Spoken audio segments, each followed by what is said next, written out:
Hello' everyone. যোৱাকালি আমি ডিপাৰ্টমেণ্টৰ ফালৰ পৰা পিকনিক গৈছিলোঁ। এয়া আমি এতিয়া বাছত আৰু এতিয়া গৈ আছোঁ আমি পিকনিক স্পটলৈ। ৰাস্তাৰ দুয়োকাষে চাহ বাগানো দেখিলোঁ, লগতে এয়া পেখন ধৰি থকা ময়ূৰো দেখিছিলোঁ। লগৰখিনিৰ লগত পিকনিক গৈ আছোঁ, তাতো আৰু যাই থাকোঁতে বাছত নানাচিলে কেনেকৈ হ'ব।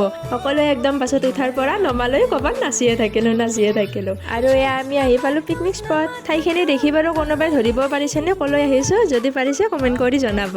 আহি পাই আমি কৰি ল'লোঁ ব্ৰেকফাষ্ট। লগৰজনে হাতখনত কি দেখাইছিল আৰু কি মোৰ মুখত দিব খুজিছিল আৰু বেলেগ ভাল লগা চিন কিছুমান চাবলৈ আপোনালোকে মোৰ লং ভিডিঅ' চাব লাগিব। লং ভিডিঅ' এতিয়ালৈ আপলোড কৰা নাই, সোনকালে আপলোড কৰিম, গতিকে চেনেলটোক ছাবস্ক্ৰাইব কৰি থওক যাতে লং ভিডিঅ'টো আহিলে আপোনালোকে চাব পাৰে। তাতে সকলোৱে চব্জিবোৰ কাটি উঠি খাই ল'লোঁ কমলা। এইফালে উতলি আছে আঞ্জা উতলি আছে মানে খাবৰে হ'ল। তাৰপিছত সকলোৱে খাই ল'লোঁ ভাত। এয়া মোৰ বেক চাইডে চাহ বাগান। আহোঁতে এবাৰ নেশ্যনেল পাৰ্কতো সোমাইছিলোঁ বাৰু, সেয়া মোৰ লং ভিডিঅ'তে দেখা পাব। আজিৰ মিনি ব্লগটো আছিল ইমানেই। Bye bye.